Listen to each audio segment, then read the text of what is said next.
In the bustling city of Tokyo, where neon lights illuminated the skyline and life moved at a relentless pace, Takashi Hino and his 19-year-old daughter, Aiko, blended seamlessly into the crowd.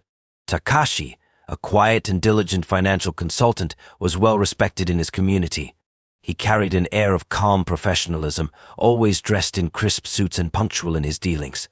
Aiko, on the other hand, was a shy and introverted university student, pursuing a degree in literature at a prestigious institution. She was known for her love of poetry and her reserved nature, which made her stand out among her more outgoing peers. To anyone observing from the outside, Takashi and Aiko seemed to share a close bond. They were often seen together, whether shopping for groceries, dining at local restaurants, or walking through the tranquil parks of their neighborhood. Their relationship appeared to be one of mutual respect and affection, a father and daughter navigating life together in a city that could often feel impersonal and overwhelming. But behind the facade of normalcy, there were undercurrents of something far darker, a connection that went beyond the boundaries of ordinary familial ties. On a cold November evening, Takashi and Aiko made their way to Shinjuku, a district known for its vibrant nightlife and labyrinthine streets. They entered a love motel, a type of establishment that offered discreet short-term accommodations, primarily for couples seeking privacy. The choice of location raised no eyebrows. Love motels were common in Japan, their neon signs beckoning passers-by with promises of anonymity. The receptionist barely glanced at them as Takashi signed the register, his hand steady and movements deliberate. Aiko, standing slightly behind him, clutched her bag tightly and kept her eyes fixed on the floor. The duo's unassuming appearance made them indistinguishable from the countless other guests who frequented such establishments. Together, they ascended the stairs to their room, the faint hum of a vending machine and the muffled sounds of distant laughter echoing in the hallway. Inside the room, the atmosphere was stark and impersonal, typical of a love motel. The walls were painted a neutral beige, and the bed, covered in crisp white sheets, dominated the space. A small table held an assortment of snacks and a complimentary bottle of water. Aiko placed her bag on the bed, her expression unreadable, while Takashi surveyed the room with a calm, practiced gaze. Hours later, the quiet routine of the motel would be shattered. What began as an ordinary evening would spiral into a night of unspeakable horror, leaving behind a trail of questions and a gruesome scene that defied explanation. For now, however, the corridors remained silent, the staff unaware of the sinister events unfolding behind closed doors. Takashi and Aiko, outwardly a father-daughter pair like any other, carried with them secrets that would soon make national headlines. As the city outside continued its ceaseless rhythm, the two remained cloaked in the anonymity that only a place like Shinjuku could provide, a veneer of normalcy masking the darkness within. The morning began like any other at the bustling Love Motel in Shinjuku.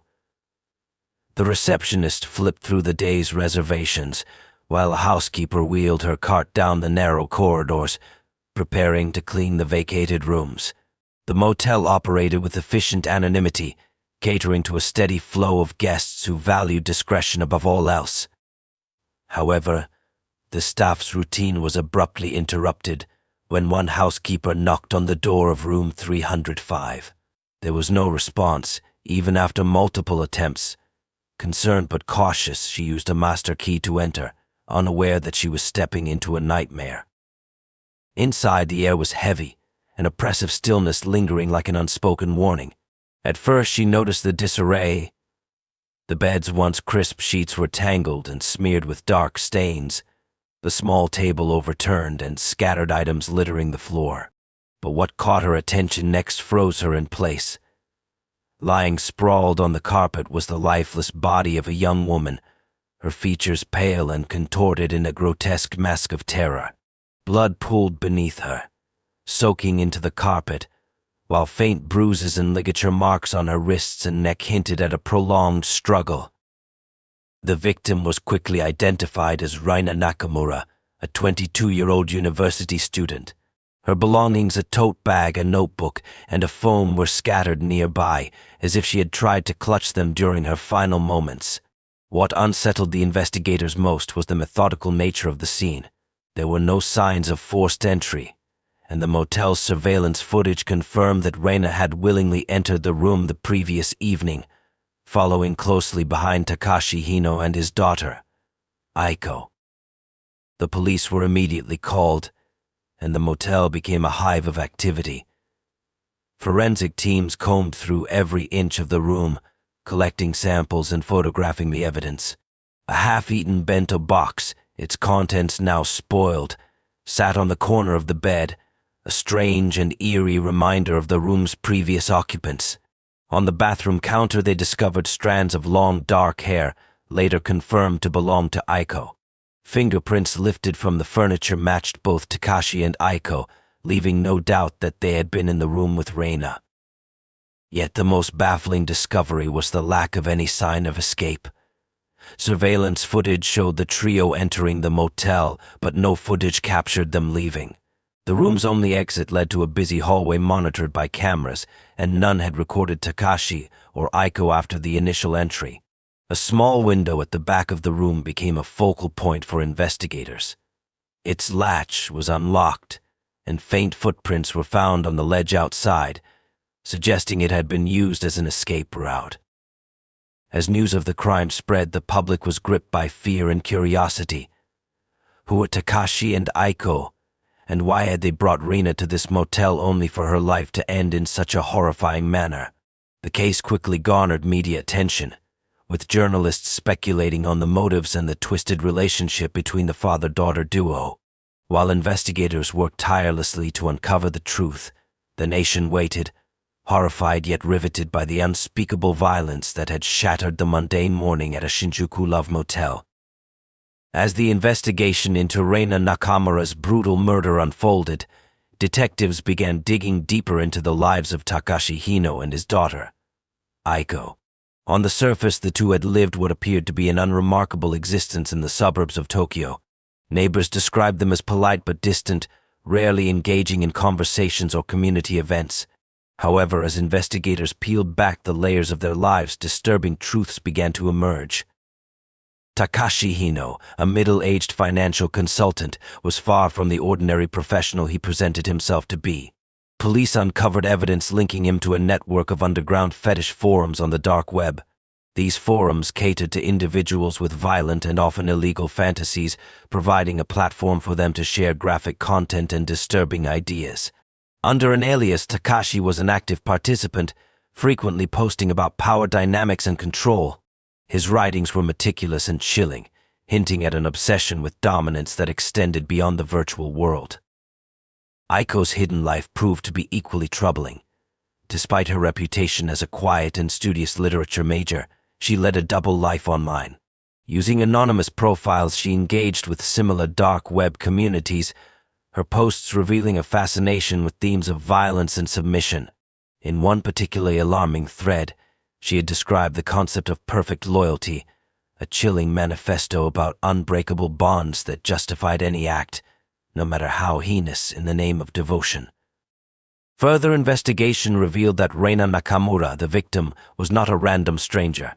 She and Aiko had been classmates at university, though their interactions had been minimal. According to classmates, Reina had once approached Aiko to express concern about her withdrawn behavior. Reina, known for her outgoing and empathetic personality, had tried to befriend Aiko, offering her a sense of normalcy. However, her well-meaning gestures were not well received. Aiko seemed uncomfortable with Reina's attention, and their conversations grew increasingly tense. What appeared to be a simple misunderstanding at first soon took on a more sinister light. Aiko had confided in her father about Reina's perceived interference, framing her as a threat to their carefully maintained life of secrecy. For Takashi, whose controlling tendencies had already warped their relationship, Reina's attempts to reach Aiko were seen as an intrusion that could expose their hidden truths. Together they began to see Reina not as a well-meaning friend, but as an obstacle that needed to be removed. As detectives examined Takashi and Aiko's home, they found disturbing evidence that solidified their suspicions. A journal belonging to Aiko contained detailed entries about Reina, including her daily routine, favorite hangout spots, and even her personal habits. The journal read like a blueprint for stalking, documenting months of observation. Investigators also uncovered receipts for items purchased just days before the murder: rope, duct tape, and a pair of disposable gloves indicating premeditation. The case was becoming increasingly clear, but what shocked investigators most was the psychological manipulation within the father-daughter relationship. Takashi's influence over Aiko was profound, steering her thoughts and actions to align with his own dark desires. It was no longer just a case of a murder. It was a window into a deeply toxic dynamic that blurred the lines between victim and perpetrator. The discovery left detectives grappling with questions about culpability, coercion, and the extent of Aiko's involvement in the horrifying events that unfolded in room 305. As the puzzle pieces began to fall into place, the police zeroed in on the motivations behind Reina Nakamura's tragic death. What had initially seemed like an impulsive act of violence was now revealing itself to be a meticulously planned crime, orchestrated by Takashi Hino and his daughter, Aiko. The diary entries, forensic evidence, and psychological profiles painted a chilling picture of a father-daughter duo who shared a warped sense of purpose. Their crime was not only premeditated but born out of a twisted ideology that sought to protect their insular world at any cost. Investigators discovered that the decision to target Reina had not been made overnight. Reina had become a perceived threat to their carefully curated isolation. Her kind-hearted attempts to draw Aiko out of her shell were viewed as invasive, her empathy misinterpreted as meddling.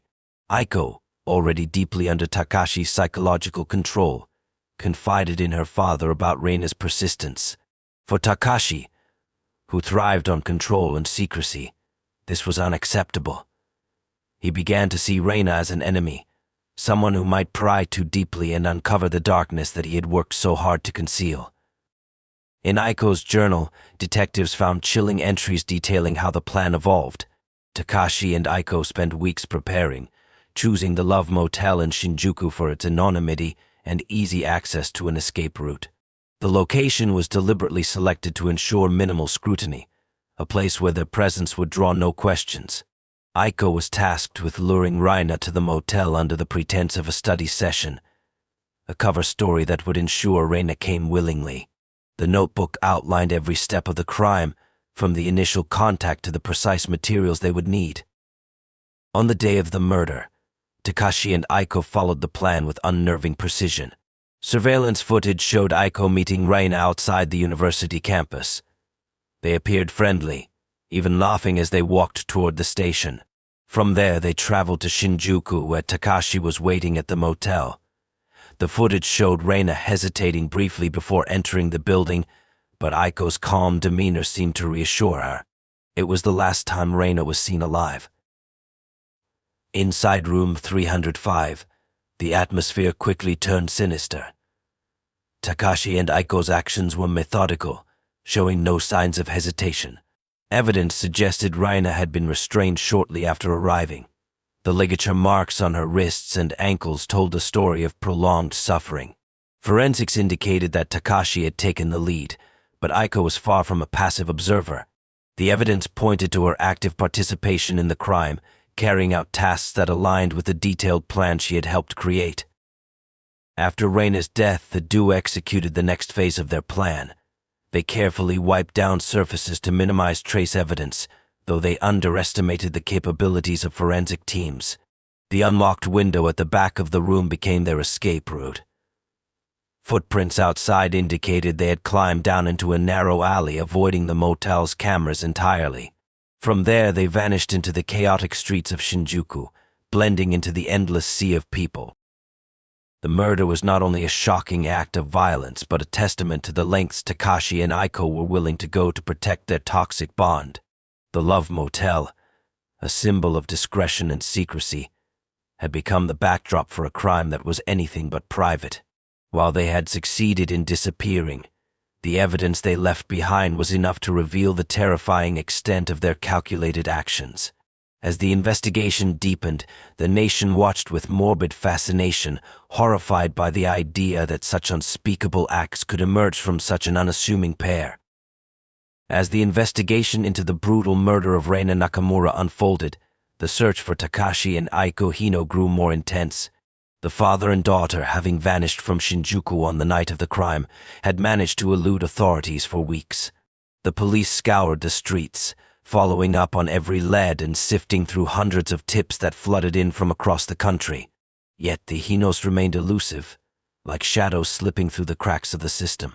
The mounting pressure was palpable, as the nation became gripped by the chilling mystery of their disappearance. Despite their careful planning, Takashi and Aiko had not accounted for the determination of law enforcement. It wasn't until an unexpected breakthrough came in the form of Takashi's credit card usage that the investigation finally gained traction. A routine check of recent transactions revealed a hit at a small, remote convenience store near a rural inn in the mountains of Gunma Prefecture. The card was registered under Takashi's name, and surveillance footage from the store showed a man resembling him, along with a young woman who appeared to be Aiko. The couple's careful efforts to hide their identities had finally been unraveled. The police quickly mobilized, dispatching a team to the area. Local authorities were alerted, and a manhunt began. Takashi and Aiko had made a grave mistake by using a credit card, a slip that would ultimately seal their fate. As detectives raced toward the location, they were reminded of the quiet desperation that had led to the crime, a father's need to control, a daughter's misguided loyalty, and the lengths they had gone to protect their twisted reality. When the police arrived at the remote mountain lodge, they found it eerily silent, nestled between the dense trees. The lodge, a small, unassuming building, seemed out of place against the backdrop of nature's tranquility. After surrounding the premises, law enforcement stormed the building. Takashi and Aiko were found inside, disheveled but eerily calm. They had not put up a fight, nor did they attempt to flee. It was as though their capture was inevitable. Takashi's cold, emotionless stare met the officers, while Aiko, oddly detached, offered no resistance.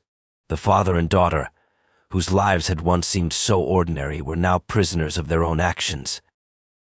Their arrest was covered extensively in the media, and the nation was left to grapple with the horror of the crime. In the weeks that followed, Takashi and Aiko were subjected to intense interrogations. Takashi showed no remorse for his actions, remaining cold and calculated throughout the process. He expressed no regret for the life he had taken or for the destruction he had wrought on his daughter's life. Aiko, on the other hand, was more subdued, though her responses were just as chilling. She seemed almost robotic, as though she had been programmed to follow her father's every command, her loyalty unwavering even in the face of their inevitable downfall. The trial that followed captivated the nation. Takashi was charged with premeditated murder, while Aiko was charged as an accomplice. Throughout the proceedings, Takashi maintained that his actions were justified, framing the murder as a necessary measure to protect their relationship and preserve the perfect life they had built together. Aiko's defense claimed that she had been coerced, manipulated by her father into carrying out the crime. The courtroom was filled with tension as both sides presented their cases, with the public divided on whether Aiko was a victim or a willing participant in the crime. In the end, Takashi was sentenced to life in prison, while Aiko received a reduced sentence, citing her psychological dependence on her father. The case left an indelible mark on Japan's collective consciousness, sparking debates on the nature of coercion, parental influence, and the capacity for manipulation within families. Takashi and Aiko Hino's tragic and horrifying story would forever be a stark reminder of the dangers that can lie hidden behind closed doors. A father and daughter, once seen as an unremarkable pair, had descended into unspeakable darkness, their crime forever altering the lives of everyone who learned their story. The main characters in the story are